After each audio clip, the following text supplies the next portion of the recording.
How's it going, guys? Coffee here. Today I wanted to go over my build for Youga 1, and that is Chain Lightning here. And let's go ahead and start off by showcasing what it looks like in a map here.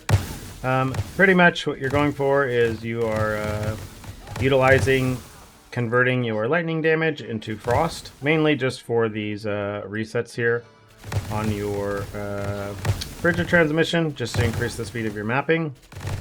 And then we are stacking jumps in order to increase the damage of our chain lightning here.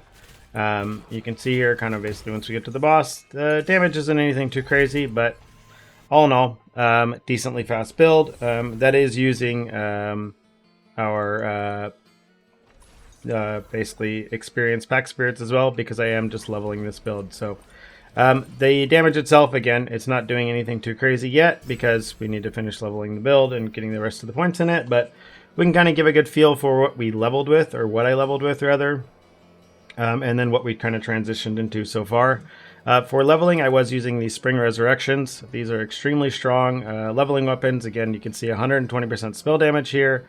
And then a nice chunk of cast speed. The game is even saying that these are actually higher DPS than the memories that I'm using right now.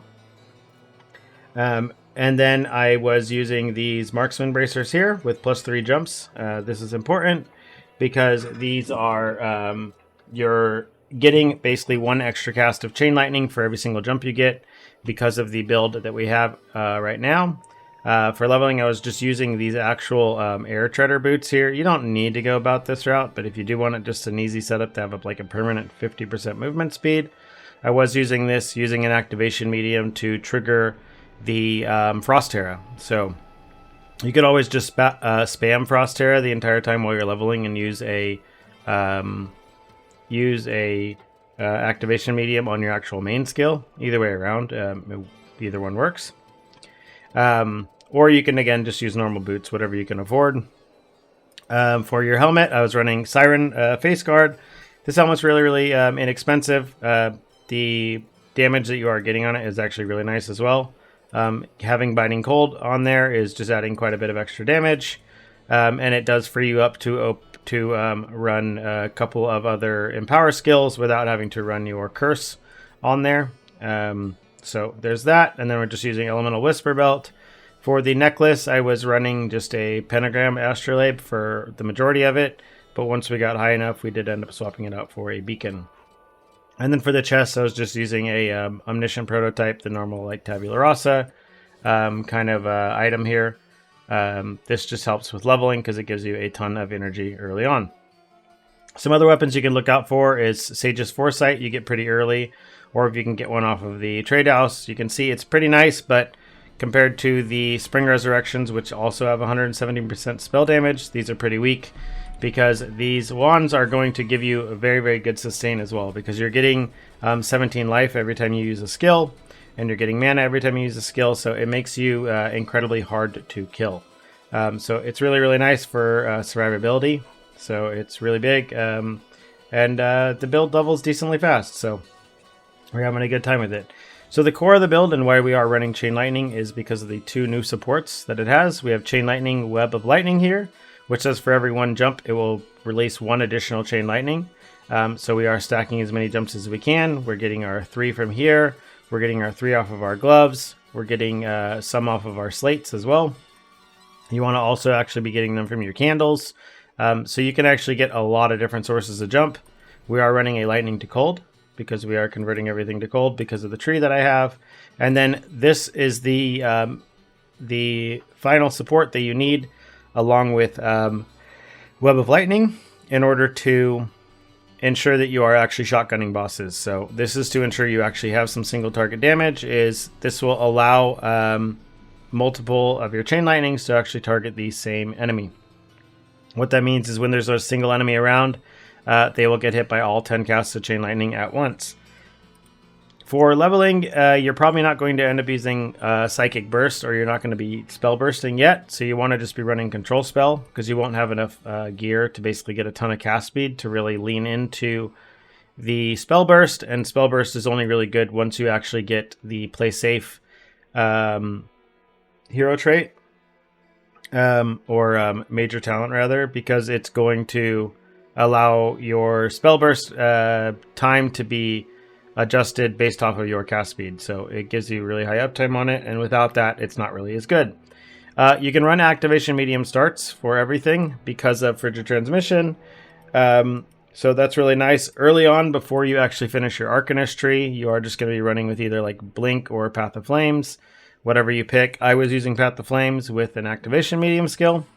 For my Chain Lightning here, like if you can go by a Wind Rhythm, like if you have 200 FE to spare, just to like kind of mess around with, you can keep it, and then you can just sell it when you're done with it. That's up to you. And then we are running Secret Origin Unleash, and then Mana Boil.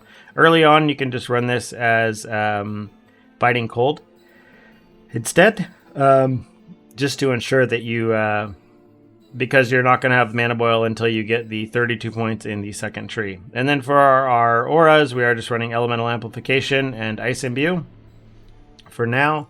You can adjust these later on as you start to get more points, things like that. You can actually put on more auras. So for the actual tree itself, we are leveling here with Goddess of Knowledge. Early on, you are going to want to put your point in Chilly instead of into Winter, because you aren't going to be freezing yet at the very beginning. You're still going to be doing just cold damage, or just lightning damage rather. So the focus blessings are going to give you damage right away. And then you transition. So as you first level, you're just going to grab this attack and cast speed. You'll skip the spell burst charge speed, and you'll just grab like the damage, and then you're going to grab the spell skill level as well as the int here. And then as you get further points, you'll pick up this extra focus blessing as well as the spell burst charge speed. The second tree you do want to go into is Arcanist here. And this is so you can pick up Frostbitten. This is, again, the key of basically mapping quickly or leveling quickly, is this gives you infinite resets on your frigid transmission. So that allows you to traverse the map very quickly and to complete a map very quickly, which is basically the best thing you can kind of do to finish maps fast, right? You just don't want to be stuck running around or waiting on your character to move around, because traversal is basically the thing that's taking us the longest. For your second point, you are going to take Frozen Lotus, just so you can, again, the additional 100% additional reduction in skill cost is really important. That means you can run Mana Boil without having to worry about the downsides at all. And then you do have this 25% additional cold damage as well. For your last tree, we are going Warlock here. This is, again, for the Indifference here, for Off the Beaten Track, or for Dirty Tricks. You can kind of take this. It's kind of like up to you. You don't really need Off the Beaten Track, most likely, early on, until you actually get to level 75 or so. You may have to swap it like I did, just to get a little bit of extra mana out, because your hero traits are going to cause you to see a little bit of mana. For the, again, we're just going with the attack and cast speed. The damage here, we're taking the cooldown recovery, and then we're taking the +1 to skills. So for the hero traits themselves, for the 45, we're just taking whatever we can. For this one, we are taking Endless Mana, which what this does is it just basically allows the space-time illusions to cast as fast as they possibly can. They will never stop casting. They don't have any delay. They just basically cast non-stop. But it does cause them to seal mana each one. So when you grab this extra trait here at level 75, you will have one extra illusion, but that extra illusion is going to take up a little bit more of your mana. So, yeah, the for your memories themselves, you're basically just going to want int, and then preferably like cast speed, if you can get it, or, you know, +2 hero trait level, but those are thousands of FE. And then same thing for the second one, you're just going to want ES and cast speed. And for the last one, you're just going to want cast speed and cast speed. So we're getting as much cast speed as we can, just because we are using play safe for this. So for your actual slates that you have, you want to actually be going for this play safe slate. You're probably not going to be able to find it with jump. I happened to find it for like 70 FE, so that was really nice. But again, when I post this video, these are going to go very quickly with jump. So just get a normal one with play safe. You can see they're like 5 to 10 FE. They're not very expensive. So you can kind of get this with whatever you want. The alternative is to try to get a slate that has Frostbitten on it, but those are like 1500 FE. So this is going to be a cheaper route to kind of get you into it. Just try to find it with some useful stats on it, like cast speed or whatever.